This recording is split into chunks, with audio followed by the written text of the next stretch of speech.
Have you ever seen a pattern that just seems alive? Not just a pretty design, but something that moves and pulses and organizes itself right in front of you. You know, from these wild chemical reactions you see in a lab to the flickering grids on a computer screen. There's this hidden world where patterns literally come to life. And we're going to dive right into what makes that happen. Okay, I know. It sounds like the beginning of a really weird joke, right?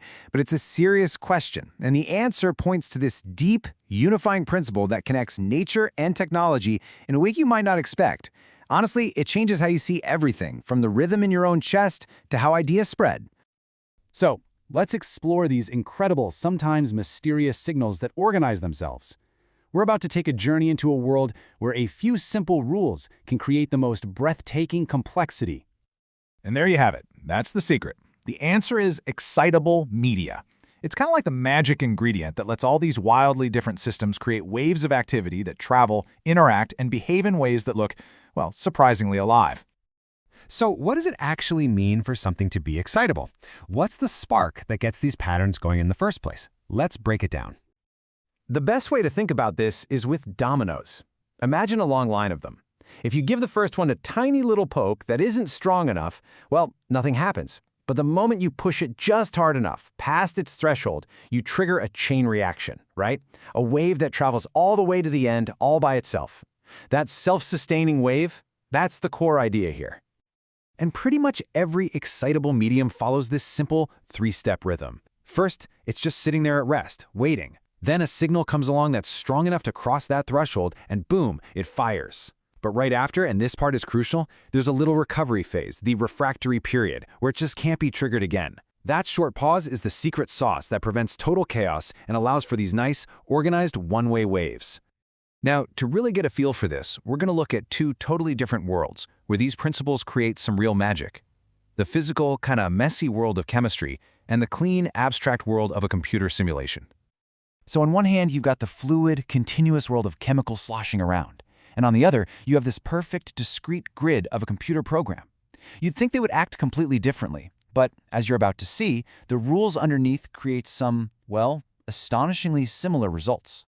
So check this out. This is the Belousov-Zhabotinsky reaction. If you just leave it alone, it creates these incredible pulsing circles and rotating spirals.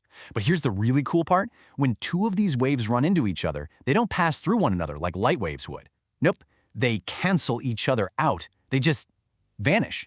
That annihilation is a dead giveaway that you're looking at an excitable medium. Okay, let's jump over to the digital world. This is the legendary game of life. It's a simulation with super simple rules about whether little cells on a grid live or die based on their neighbors. And out of these basic rules, this little guy emerges, the glider. This is just a perfect example of a self-sustaining pattern.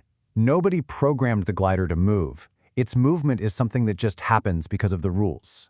It becomes this stable, persistent little traveler, a tiny 5-pixel wave of information gliding across its digital universe forever. All right, so we've seen these really beautiful patterns, but this is where things get really interesting. We're going to shift from what these patterns are to what they can actually do. You know, is this all just a cool light show, a neat little trick of physics and code?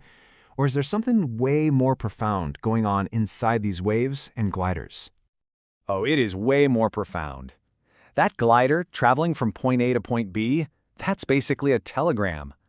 A chemical wave spreading across a dish is a signal.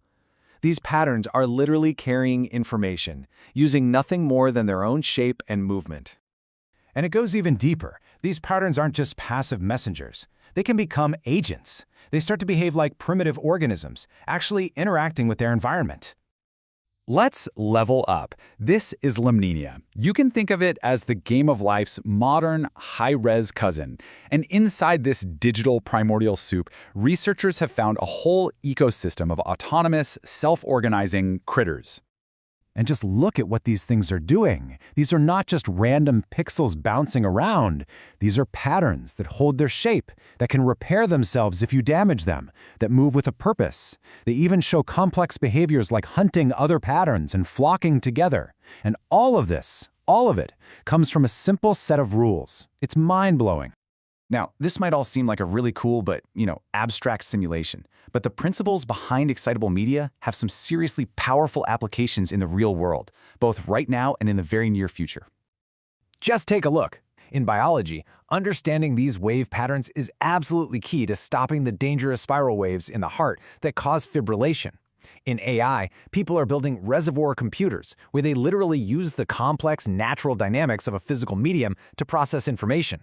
And even in media tech, platforms like Soundbites use these same ideas, spreading targeted, verified info that acts like a useful pulse and then just fades away, keeping the whole network from getting cluttered. And this just shows the insane creative potential we are just starting to unlock. Over 400 distinct stable species have been discovered in that Lenia simulation alone. That's an entire digital zoo of emergent life, all born from the power of these simple, excitable rules. When you zoom all the way out, you land on this beautiful, almost dizzying idea. We ourselves are just incredibly complex biological patterns, using the patterns of our own thoughts and language to understand all these other patterns we see in the world. It's patterns all the way down. And that's the question I want to leave you with. We're moving from just watching these living patterns to actually interacting with them. What becomes possible when we can truly communicate with them? When we can sculpt waves in chemical computers, or guide digital swarms with a single pulse, or maybe even cultivate a new kind of intelligence in a field of signals. The future, for sure, is excitable.